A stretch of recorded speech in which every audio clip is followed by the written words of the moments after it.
Alrighty, so I'm going to be tying up a bunny minnow.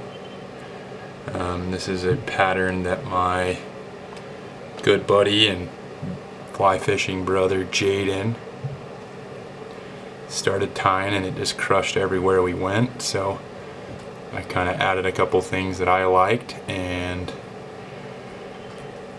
so now I will kind of share with you guys so you can tie up a simple streamer pattern that does crush literally anywhere, still water, rivers, does really well. So anyway, I'm starting off with a Daiichi 2461 streamer hook, and then the cone is just a hairline cone in the large size. And then what I will do is I put some of that .020 lead on there and push it up into the cone like this. Helps build me a little bulk, and it also obviously puts weight on there. This is a brass cone, so it doesn't really add hardly any weight. It's not like a tungsten cone where it's actually really heavy. So I do tie this weightless without a cone or anything on it as well. It does really well, especially on some good sinking line. And then the thread I'm going to be using here is just regular, just 140 UTC. And I start it behind so that this doesn't scoot back, which it will a little bit as you work your way up it at an angle here, and then I will come back at an angle to kind of bridge the gap from those first wraps, and that way when I come through now I can just wrap it at a normal angle and it won't slide down between the wire wraps. And then I build plenty of bulk up here. I have no problem doing that because it'll help later with when I tie in this collar.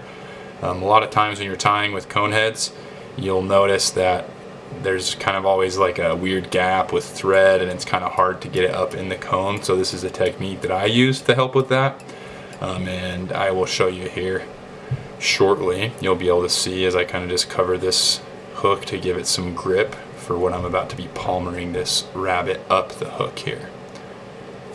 Whoa, let me kind of help with that slope a little bit. Obviously this doesn't need to be perfect, so pardon me as I kind of sniff and cough through this. I'm a little sick, but no, I don't have the coronavirus. But as I get this ready here, I basically stop my thread right about there, and then I'm going to come through with a rabbit strip just in the regular size.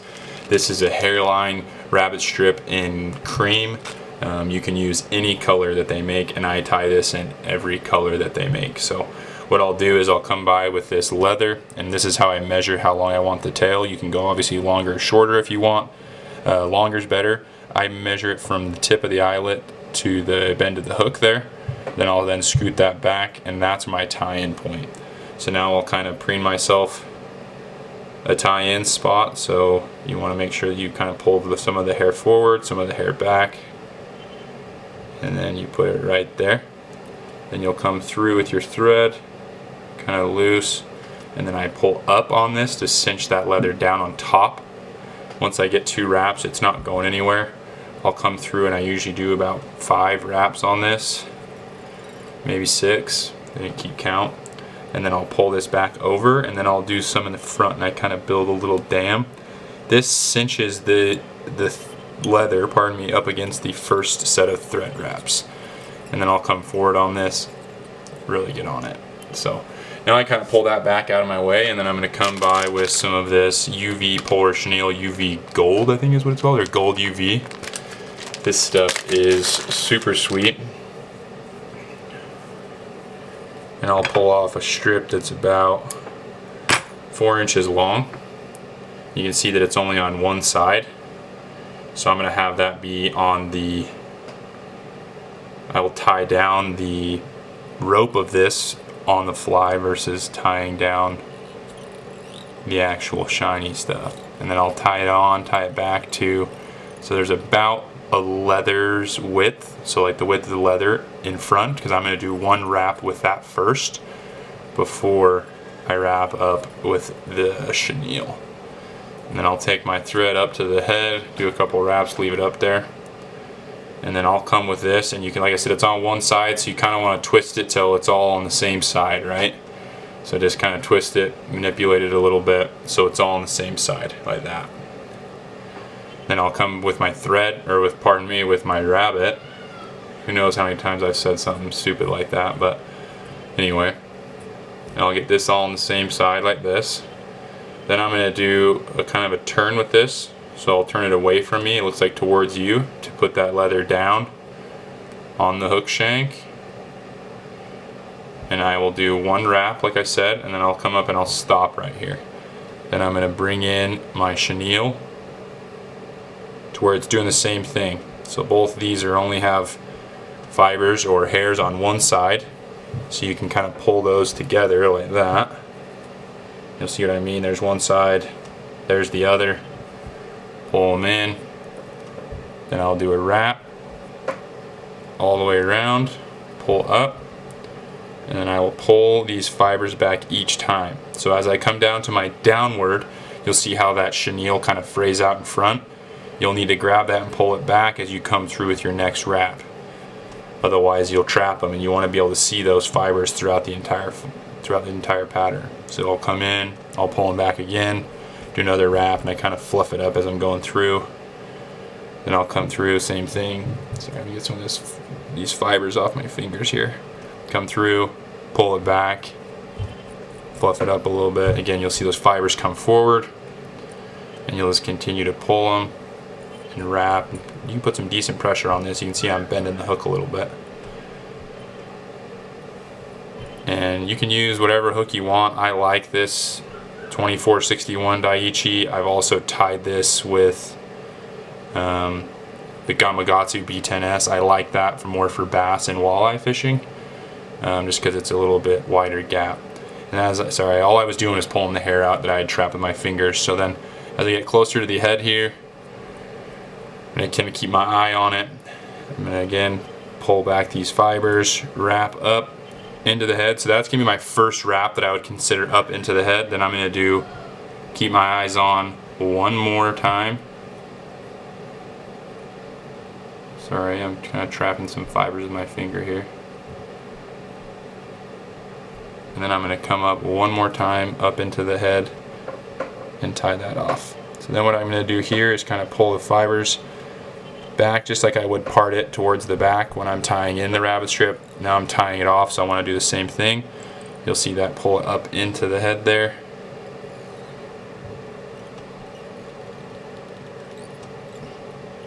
I usually do about 2 or 3, I think that was actually 4 wraps. Then I'll come in with my scissors, snip that out, put it off to the side here. So now you can see I have this all, let me turn this angle of the light a little bit,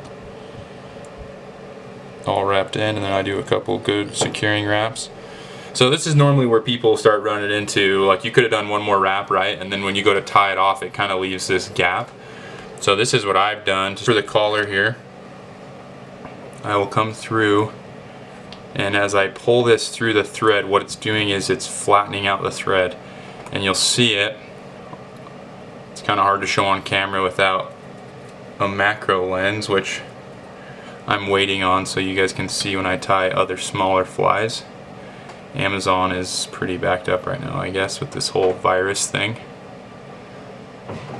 So I will get that all pulled back, and then once I get it flattened out, I will bring in the tip of this bodkin and split the thread. So basically I've created myself a dubbing loop. Then what I'll do, this is kind of annoying to be honest, so don't get frustrated, it takes a few tries for sure, is I'll come in with a strip that's about 2 inches long, and I'll do my best at preening all the hair in one direction.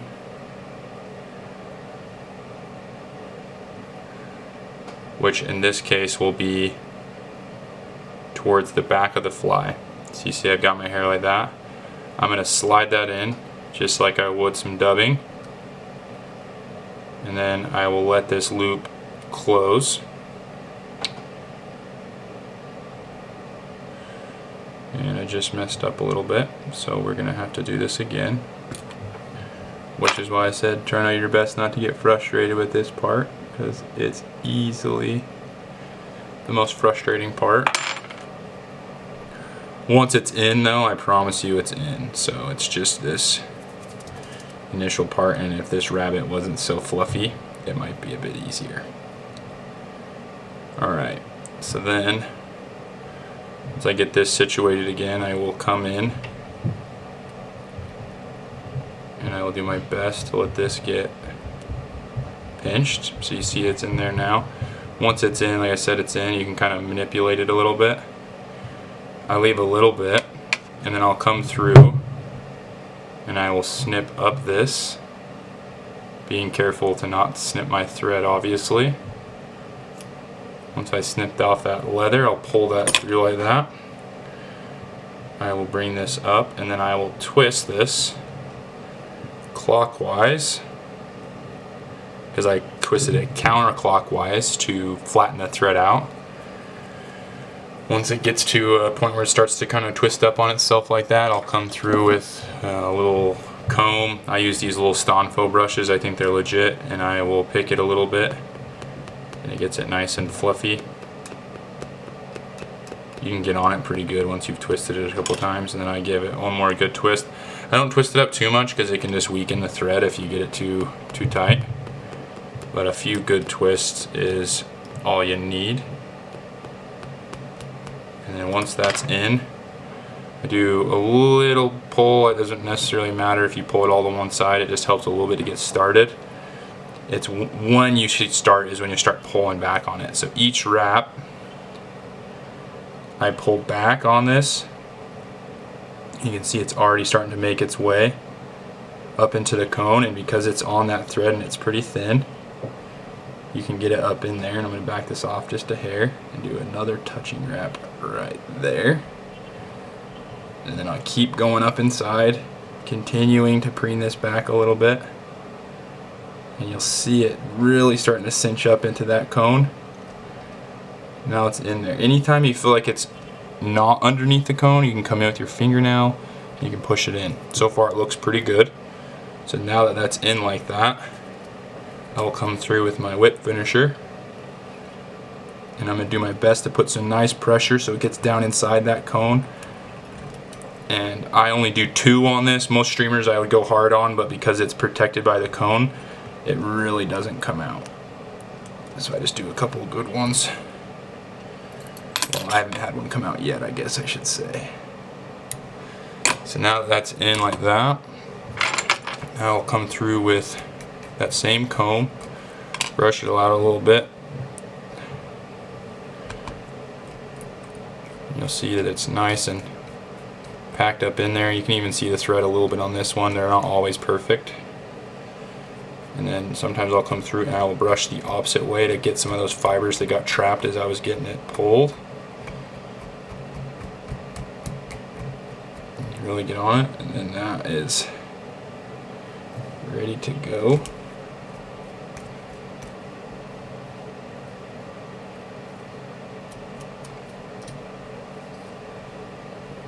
Sweet.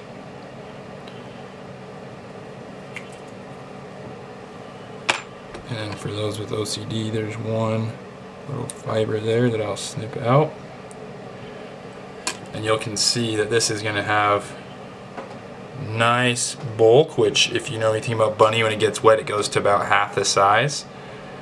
So when you do a strip it'll go small, and then when you let up it'll flow out again. But anyway, that is a little bunny leech or bunny minnow. When it's tied like this, a little bit more bulk. I like to call it more of a minnow, and I use this as a streamer pattern really anywhere, and I think it does really well. So hopefully that helps and you guys can tie some.